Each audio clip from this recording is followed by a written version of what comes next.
What does 3D printing have to do with the learning of history?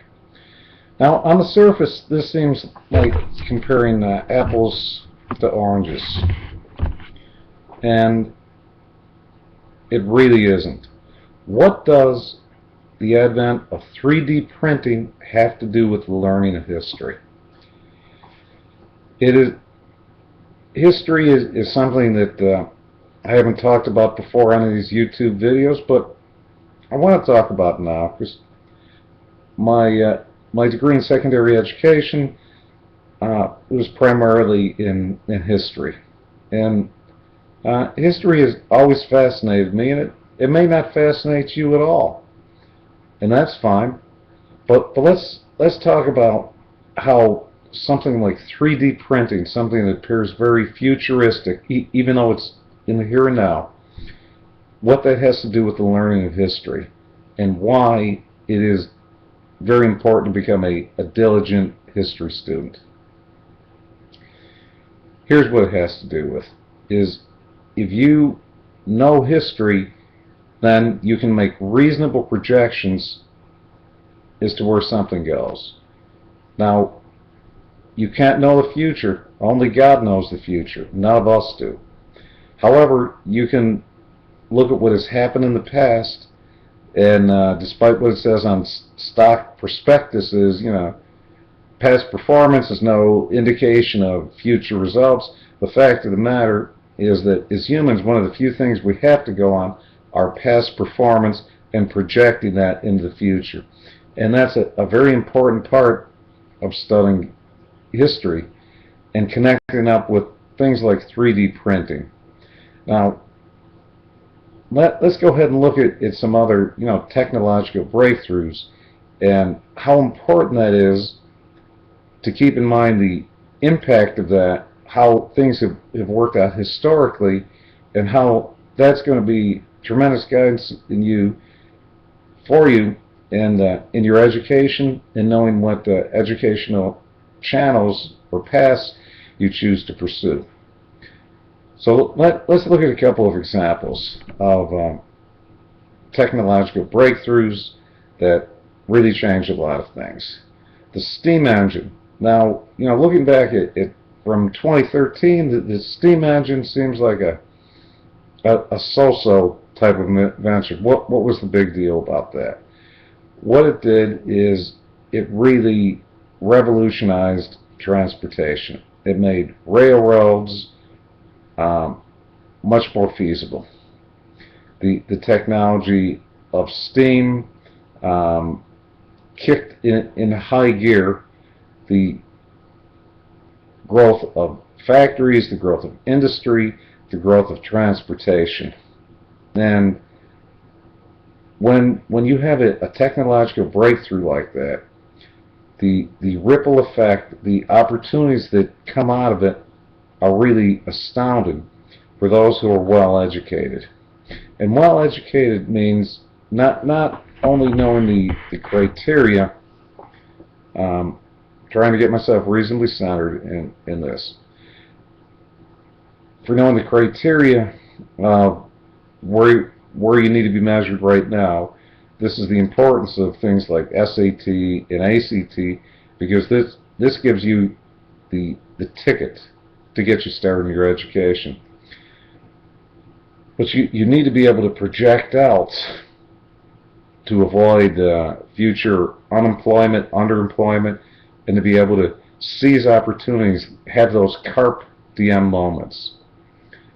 Let's look at something that many of you watching this video can probably relate to a lot closer than steam engine, and how knowing your history. But let's look at the recent history of the internet and how that has changed so many things. For instance, a short 20 years ago, me sitting in front of a computer with a camera and getting this information out to you in the manner I am, in such a low-cost delivery manner, would really have been unthinkable. There were, some computer geeks, services like CompuServe that a limited number of people were using, but what we enjoy now is, far beyond that, and it's, continuing to pick up speed to technology. So just imagine if you were a student back in the early 90s and you got involved with something like web design, and you were one of the first web designers. What opportunities could that have set up for you? What if, by knowing your history and how things progress, you said, this is really a breakthrough technology, because you've studied economic history. Um, Very important to study economic history and what things have caused breakthroughs. You might have been able to sit down by the mid 90s and say, the way these websites are starting to pick up speed, what if I invested in some internet real estate? Could you imagine, um, if you had picked up internet websites at a fraction of the cost that big companies later bought out from you, what that could have done for you? Where does this get involved with learning history?